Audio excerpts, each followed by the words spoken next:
So that's the sea, and that's the road towards Morocco. And here we are in Mauritania. So this is the team traveling all the way from Accra to London. Doing it. The G63, it never fails. The Toyotas, their brake pad keep chopping. But the G63 never fails, you know.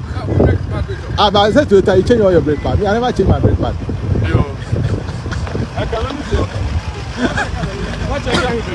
Oh, my brake pad. It will take me to my destination. My final destination. In Holland. I swear, my life. Let's go. Okay, let's go.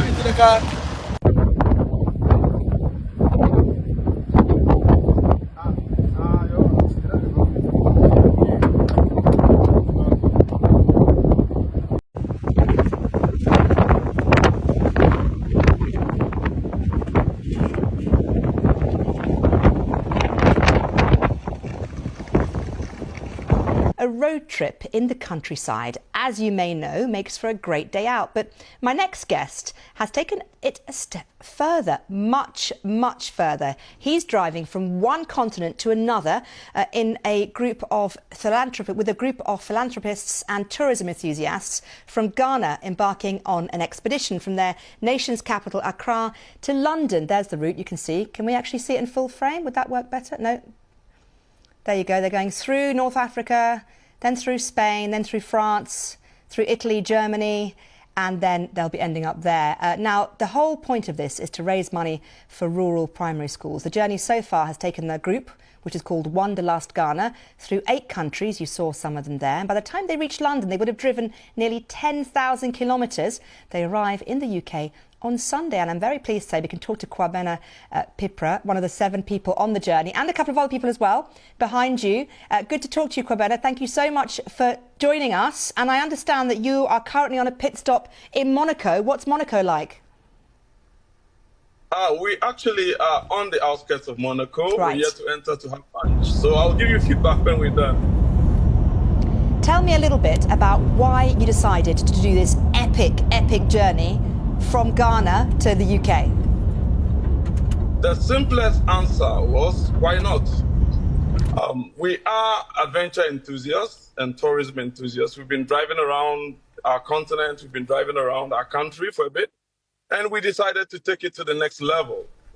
But most importantly, we knew we'd get some traction with the media, and would use it to raise funds to help underserved communities in our country through EduSports, which is a philanthropy organization which creates educational hotspots for schools in deprived areas. Now, Monaco obviously is a lovely part of the world, and you've travelled through many different countries. Some have been a little bit more dangerous than others. Talk us through your journey so far. What were the highlights? What were the crazy stories? We want to hear them all. The craziest was when policemen extorted us and kept us for 7 hours in Mauritania. Wow. That's Why? not a friendly country. Yeah. I don't know. They started off by giving us one reason after the other why we needed to stay with them. They were going to impound our cars for 2 days just because they said we had infracted on their traffic rules. It's one of those things. Kwabena, what was your favourite country to travel through? There are 2 favorite countries. One was Senegal, and the other was Morocco. They are beautiful, they are clean, and the infrastructure is awesome. And the people, very friendly. Look, let me tell you this. There was a policeman in Morocco who we stopped at the traffic lights, and he came over. And he was curious about the plates. So he asked us which country, and we said Ghana. Then he goes like, Abedi Pele, our footballer? I said, yes. This guy just turned on his sirens and gave us an escort out of town. It was so wonderful. No way. Football clearly is a universal language, isn't it, Kwabena? Yes, it is. Yes, it is. Tell me a little bit about the end of your journey, because you're going to end up in London. What are you going to do when you get here? Come and see me? Come and say hi? Most definitely. Most definitely we'll come see you in studio. And we also have the Ghana High Commission organize a few events to help bring the Ghanaian residents together so we can actually pitch our philanthropy to them. We will be having a party in the park with the Ghanaian community on Saturday, I think, next week, Saturday. And so there are various events lined up to make us connect to the people in London and get them to contribute towards the EduSport program. Have you made a lot of money for your charity push so far, or have you still got a long way to go? We are on the road, so I've not checked the numbers, but I think contributions started flowing in this morning. So I'm sure by evening we'll know where we've got into. Kwabena, we started out trying to raise... How can one donate money if one wants to? You just visit the edusports.org. EduSport, it's EduSports.org, and there's a link there for donations. Okay, Kwabena Pipra, and all of your friends and fellow drivers, fellow travellers, very best of luck for the rest of your journey, getting from the outskirts of Monaco, where you are now, to London. And I'm sure that viewers at home will be desperate to hear about the end of the journey. We'll try and get Kwabena and his friends onto the programme at some point. As always, you can go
was it like navigating?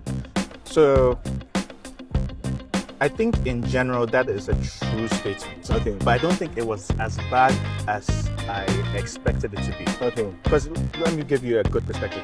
From Morocco to Spain, and from France to London, it took us about 10 minutes through immigration. Okay, 10 minutes. Through the proper immigration channel. Obviously there's queues. You go to queue here, you go to queue here. In Africa, average 1 hour, 2 hours, fine. Okay. Even though Morocco has some efficiencies and stuff in there, and different countries like Senegal also had efficiencies, it was a little longer. Okay. But yes, if you look at it from that perspective, yes. But overall, it was a smooth process. There were places where people were trying to extort more money, but overall, it was a better experience than I anticipated for traveling. Was it dangerous? I never felt any danger throughout the travel. Mali, we already had some general concerns about it, but we never came across any danger. Were there like, I mean, a moment or a situation where people felt like, nah, bro, I say, yeah, you can like, no, we stop. We're not going to go again. Were there like instances like that where people, hey, Charlie, let's go back home? See, the spirit of what we were doing, we're all adventurous and nuts. Okay. So from the beginning, even if we didn't make it far, we already knew that wherever we'll get to, we'll just ship there and just let the car come back, whatever it is. So we knew that there's a high possibility of failure. We're not worried of, because